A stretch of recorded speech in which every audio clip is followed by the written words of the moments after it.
Hello friends, आप लोगों का हमारे यूट्यूब चैनल अड्डा 234 में स्वागत है, जिसमें आज हम लोग देखने वाले हैं thermal engineering subject. Thermal engineering में हम लोग बॉयलर देख रहे थे। अब हम हाई प्रेशर बॉयलर में देखेंगे लोफर बॉयलर। एक हमारा आता है लोफर बॉयलर। इसके पहले हम लोग देखे थे लामोंट बॉयलर।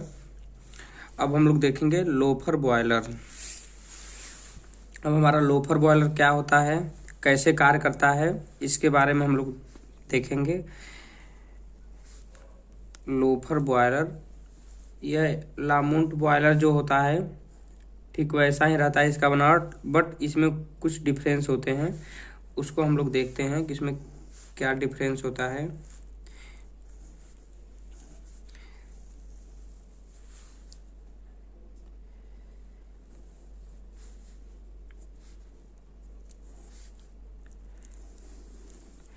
ये हमारा एक खोल होता है जो कि लोफर बॉयलर का एक खोल होता है। ये हमारा क्या है, लोफर बॉयलर का एक खोल हो गया। अब यहाँ पे सबसे ऊपरी भाग में हम लोग क्या लगाते हैं, हम लोग एक ब्लोअर लगाते हैं। क्या लगाते हैं, ब्लोअर लगाते हैं। एयर प्री हीटर, इसको क्या बोलते हैं हम लोग, एयर प्री हीटर।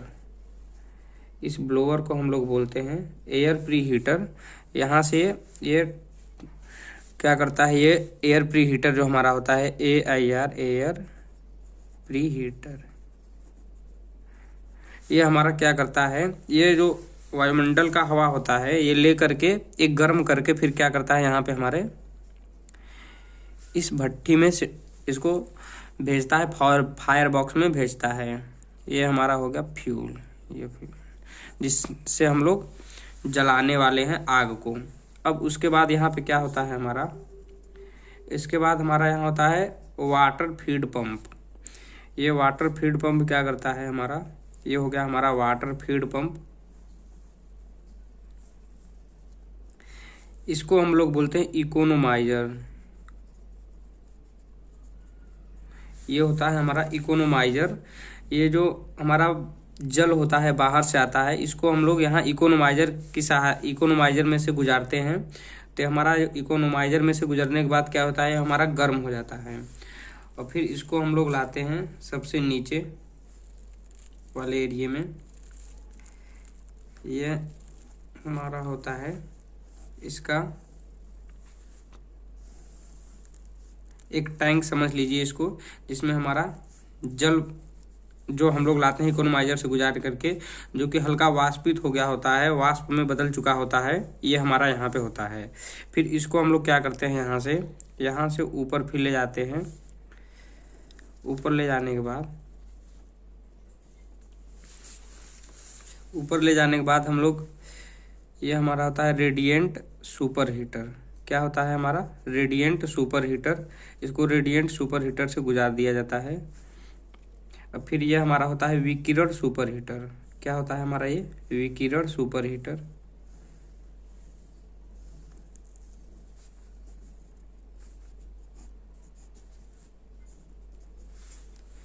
अभी एक कार्य कैसे कर रहा है इसको हम लोग देखेंगे। ये हमारा क्या हो गया, radiant super heater. Radial super heater. यहाँ से हम लोग फ्यूल डालते हैं, और यही हमारा ये हमारा होता है पेट्रोलियम फ्यूल होता है, जो कि यहीं पे जलता है। तो क्या होता है, इसके संपर्क में क्या आता है, रेडिएंट सुपर हीटर आ जाता है। रेडिएंट सुपर हीटर आता है।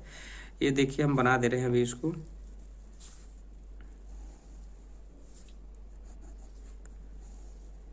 ये ऐसे होता है हमारा। ये हमारा होता है रेडिएंट सुपर हीटर। ये होता है हमारा सुपर हीटर, विकिरण सुपर हीटर।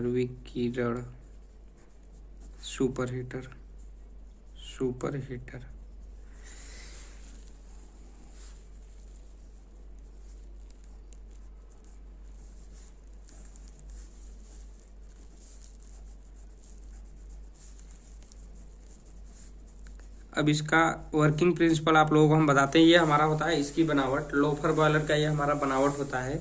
सबसे पहले हमारा ऊपर क्या होता है, ये हमारी होती है चिमनी, जहाँ से हमारा धुआं निकलता है। यहाँ पे हम लोग फ्यूल डालते हैं। ये हमारा यहीं पे दहन कक्ष होता है, फायर बॉक्स यहीं पे होता है, जो कि जल जाता है, तुरंत जल जाता है। जलने से क्या होता है, रेडियल सुपर हीटर क्या आता है, इसके संपर्क में आता है। ये हमारा समझ लीजिए यहाँ से जो गर्म गैसें होती हैं, यहाँ से ऐसे ये प्रवाह हो रही हैं, ऐसे इसका प्रवाह हो रहा है, लास्ट में जा करके यहाँ से ये निकल जा रही हैं। तो इसमें हम लोग सबसे पहले क्या करते हैं, वाटर जो हमारा जल होता है, हम लोग जल जो होता है हमारा, हम लोग यहाँ से इसको डालते हैं। जब हम लोग इसको यहाँ से डालते हैं तो इकोनोमाइजर की सहायता से ये क्या होता है, गर्म हो जाता है। जो जल हमारा होता है वो गर्म हो करके कहाँ आ जाता है, नीचे तल में आ जाता है। ये हमारा जो होता है टैंक, समझ लीजिए टैंक, ये टैंक में आ गया। यहाँ पे भी हम लोग एक ब्लो लगा देते हैं, ब्लोअर, जो कि फीड पंप होता है। कौन सा फीड पंप होता है, ये स्टीम भाप पंप। ये इकोनोमाइजर की सहायता से क्या होता है, गर्म होकर के जल हमारा नीचे आ जाता है, टैंक में आ जाता है, भाप टैंक में आ जाता है। अब फिर यहाँ से इस टैंक की सहायता से हम लोग भाप टैंक में से भाप, इसमें से भाप निकालते हैं, निकाल करके कहाँ भेजते हैं, रेडियल सुपर हीटर में। रेडियल सुपर हीटर जो होता है बिल्कुल जहाँ हमारा दहन कक्ष होता है उसके पास में होता है, जिससे क्या होता है, तुरंत स्टीम में बदल जाता है। अब फिर इसको हम लोग विकिरण सुपर हीटर से गुजारते हैं। यह रहा हमारा विकिरण सुपर हीटर से गुजार देते हैं, जिससे हमारा क्या हो जाता है, यह सुपर हीटेड स्टीम में बदल जाता है, जो कि प्राथमिक चालक को सेंड करते हैं, प्राथमिक चालक को भेज देते हैं, प्राथमिक चालक को क्या करते हैं, भेज देते हैं।